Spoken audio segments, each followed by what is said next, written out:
प्रिय विद्यार्थियों नमस्कार।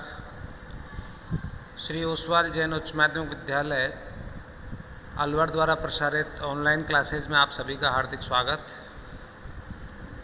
आज हम कक्षा 12 हिंदी साहित्य में संकलित पाठ कवि रघुवीर सहाय का अध्ययन करने जा रहे हैं। सर्वप्रथम हम कवि परिचय देखें तो रघुवीर सहाय जी का जन्म सन 1929 और मृत्यु सन 1990। इनका जन्म लखनऊ उत्तर प्रदेश में हुआ था।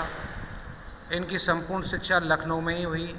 वहीं से इन्होंने 1951 में अंग्रेजी साहित्य में एमए किया। रघुवीर साहब पेशे से पत्रकार थे। आरंभ में उन्होंने प्रतीक में सहायक संपादक के रूप में काम किया। फिर वे आकाशवाणी के समाचार विभाग में रहे। कुछ समय तक वे हैदराबाद से प्रकाशित होने वाली पत्रिका कल्पना के संपादन से भी जुड़े रहे और कई वर्षों तक उन्होंने दिनमान पत्रिका का संपादन काम भी किया। तो हम अधिकतर देखते हैं कि इन्होंने ज़्यादातर पत्रकारिता में ही अपना समय निकाला। रघुवीर साहब नई कविता के कवि हैं। नई कविता का समय बच्चों आपको याद होगा 1953 से लेकर के 1960 तक का समय था, वो नई कविता का समय माना गया है। तो इनकी कुछ कविताएं अज्ञे द्वारा संपादित दूसरा तार सप्तक में भी संकलित हैं।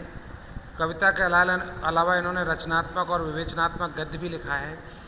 इनके काव्य संसार में आत्मपरक अनुभवों की जगह जनजीवन के अनुभवों की रचनात्मक अभिव्यक्ति अधिक है। वे व्यापक सामाजिक संदर्भों के निरीक्षण, अनुभव और बोध को कविता में व्यक्त करते हैं।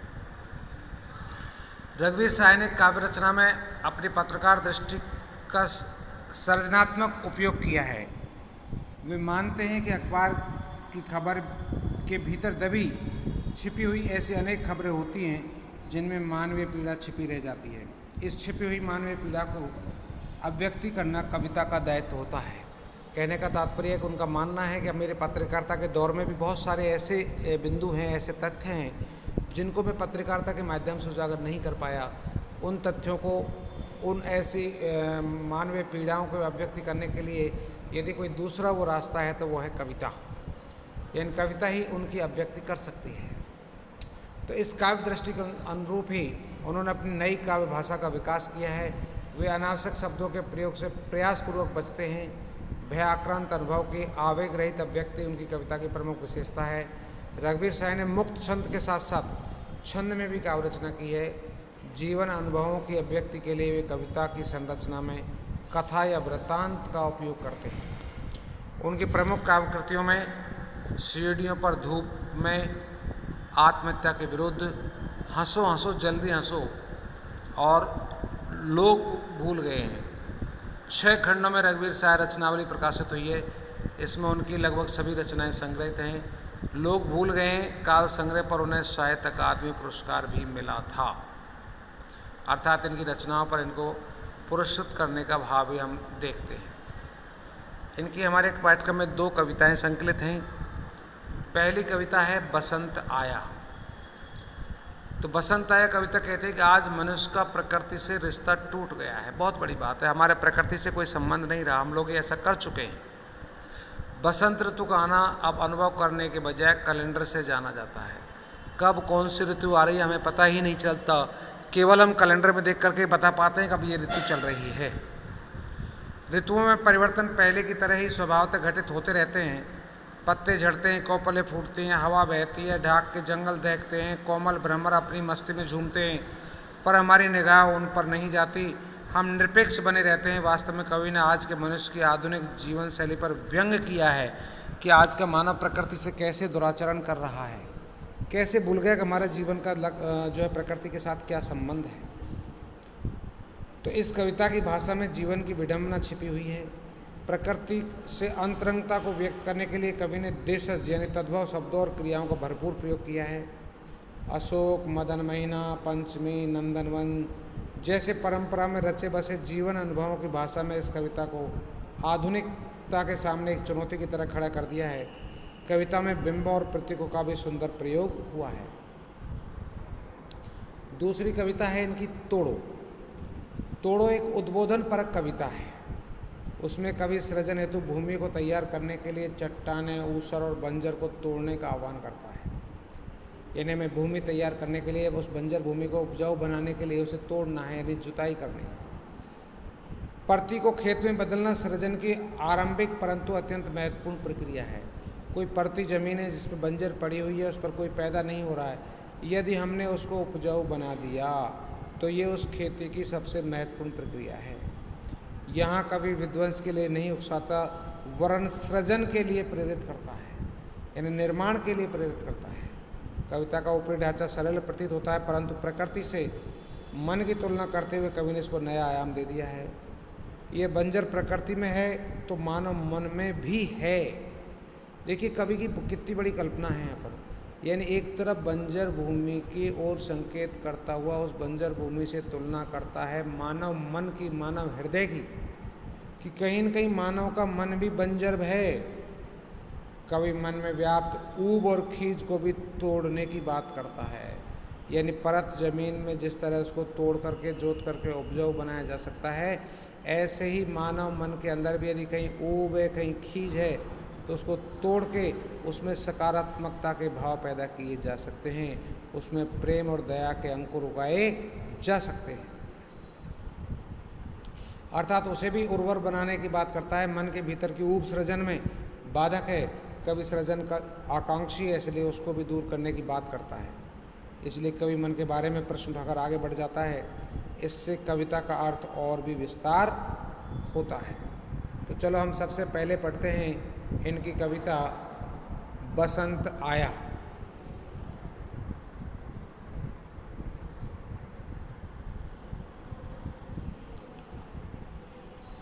देखिए कविता में कवि रघुवीर सहाय ने बहुत अच्छे से बताने का प्रयास किया है कि हम लोगों किस तरह से ऋतु के या प्रकृति के उस वास्तविक स्वरूप को पहचानने में कितने अनजान बन चुके हैं या हमें उसकी जानकारी नहीं होती।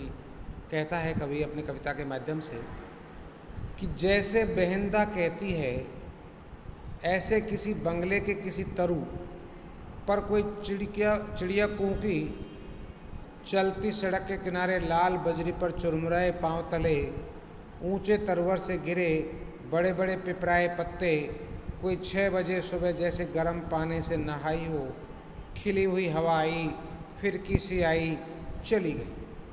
देखिए प्रकृति के स्वरूप को यहाँ पर वर्णन करने का प्रयास किया है कवि रघुवीर सहाय ने। यानी ऋतु में परिवर्तन अपने समय समय पर होते रहे हैं, लेकिन हमें उन परिवर्तनों का पता ही नहीं चला। कवि कैसे बताता है यहाँ पर कि जैसे बहनदा कहती थी, यानी बड़ी दीदी कहती थी, बहन जी कहती थी। क्या कहती बड़ी बहन? एक बालक, एक बच्चा किस तरह से अपने बहन के कहे हुए शब्दों को रिपीट करता है, दोहराता है कि जैसे बहनदा कहती है, ऐसे किसी बंगले के किसी तरु मानी कोई पेड़ अर्थात अशोक पर कोई चिड़िया कूकी, यानी बहन जी कहती थी कि जैसे किसी मकान के सामने कोई पेड़ है, बंगले के सामने अशोक का पेड़ है, और उस अशोक के पेड़ पर कोई चिड़िया कूकी यानी आवाज़ लगाई, ची ची करने लगी। दूसरी तरफ चलती सड़क के किनारे लाल बजरी पर चुरमुराए पांव तले ऊंचे तरवर से गिरे बड़े बड़े पिपराए पत्ते। और दूसरी तरफ यदि हम देखें तो सड़क किनारे यदि हम चल रहे हैं तो वहाँ पर उस लाल बजरी जो फैली पड़ी है, उस लाल बजरी पर गिरे हुए पत्ते हमारे पैर के नीचे आकर के वो चुरमुरा जाते हैं, यानी वो बिल्कुल चूर चूर हो जाते हैं। और वो बड़े बड़े पिपराए पत्ते, पिपराए माने पीले पड़े हुए पत्ते, यानी कि यहाँ पतझड़ ऋतु का एक वर्णन है। यानी पतझड़ ऋतु में जैसे ही पीले पत्ते पड़ते हैं वो नीचे आकर के ज़मीन पर गिर जाते हैं, और जब हम राह पर चलते हैं तो हमारे पैरों तले आकर के वो चुरमुराए से हुए यानी टुकड़े टुकड़े होकर के चूर चूर होकर के बिखर जाते हैं। तो कोई 6 बजे सुबह जैसे गर्म पानी से नहाई हो, और फिर दूसरी तरफ सुबह सुबह गर्मी का वो माहौल पतझड़ ऋतु के बाद के समय पर, कि जब कोई 6 बजे सुबह जैसे गर्म पानी से नहाई हो, खिली हुई हवा आई, अर्थात एकदम से गर्म हवा आई, फिर किसी आई और चली गई। यानी पतझड़ के समय पर, गर्मी के समय पर जब पतझड़ का समय होता है तो गर्म हवा का प्रवाहमान होता है, प्रकृति में गर्माहट होती है, गर्माहट की हवा भी उस समय सामने से आई और वो चली गई। ऐसे फुटपाथ पर चलते चलते चलते कल मैंने जाना कि बसंत आया। इसी तरह ही मैंने एक दिन में फुटपाथ पर एक राह पर चल रहा था, तो राह पर चलते चलते मुझे पता नहीं था कि बसंत आ गया, लेकिन मैंने जब राह पर मैं चलते चलते आगे बढ़ता चला गया तो मैंने देखा बसंत आ गया, और यह कैलेंडर से मालूम था। और मैंने वो कैलेंडर में देखा तो पता चला अरे बसंत आ गया। वैसे मुझे पता नहीं चल पाया कि बसंत आ भी गया है या नहीं। कैलेंडर से मुझे पता चला कि बसंत आया। अमुक दिन अमुक बार मदन महीने की होवेगी पंचमी।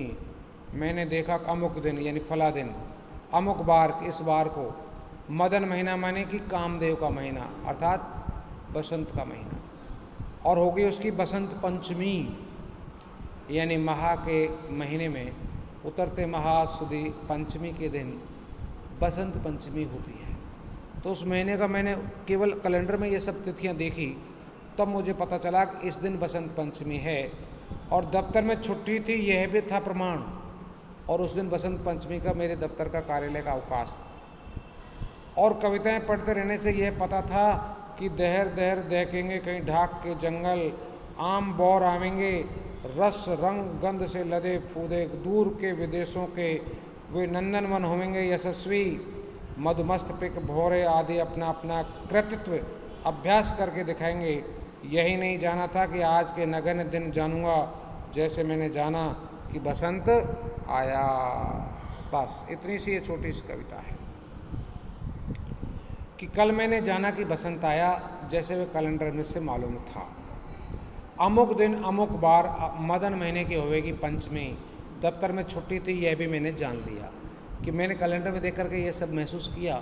और मैंने उस कैलेंडर के मार्फत से सही या मैंने कहीं कविताओं में ऐसा पढ़ा, कविताओं में ऐसा लिखा था कि, और कविताएं पढ़ते रहने से ये पता था कि दहर दहर दहकेंगे कहीं ढाक के जंगल, कि ढाक यानी कि ढाक के पत्ते जब पतझड़ हो जाता है और बसंत का जब आगमन होता है, तो बसंत महीने के आगमन से पहले उनमें निकलने वाले वो लाल लाल कौपल हैं, पूरे जंगल को ऐसा लगती है जैसे कि कहीं अग्नि लग रही हो।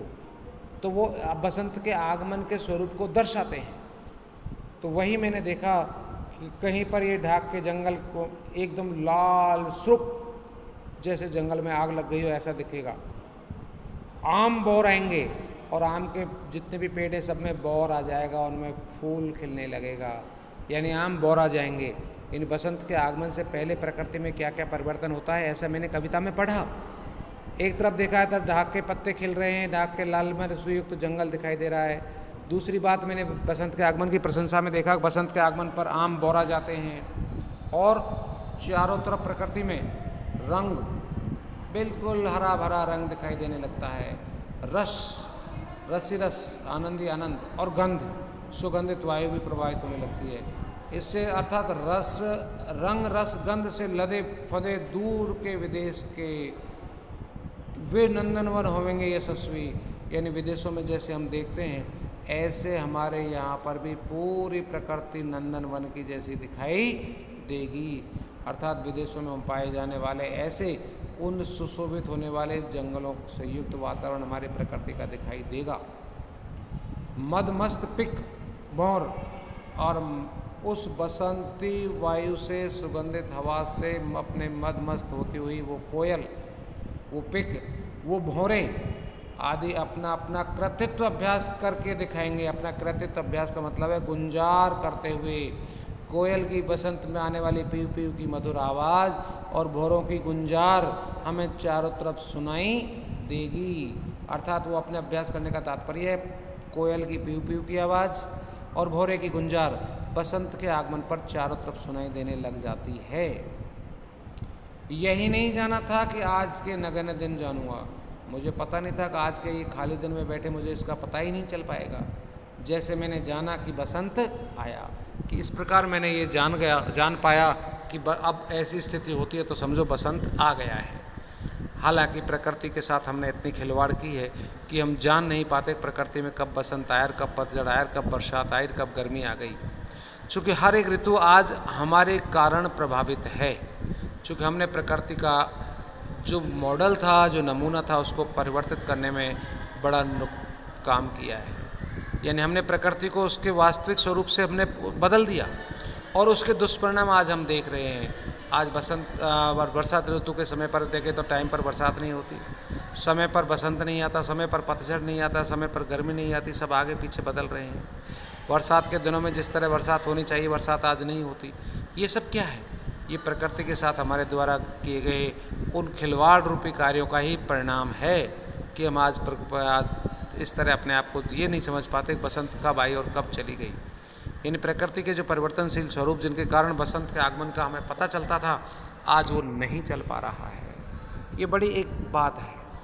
तो कवि ने इस तरह से हमें बताने का प्रयास किया है कि बसंत जो एक सबसे सारी ऋतुओं में भी बसंत ऋतुराज कहा गया है, उसका आने का भी पता हमें नहीं चल पाया। तो कुल मिला के हमारे द्वारा किए गए प्रकृति के साथ खिलवाड़ को यहाँ कवि ने उजागर किया है। इसी के साथ ये कविता आपकी समाप्त होती है। इसी पाठ में संकलित दूसरी कविता तोड़ो अपन अगले वीडियो में पढ़ेंगे। तब तक के लिए आप सभी को बहुत बहुत धन्यवाद। पुनः आपके प्रतीक्षा में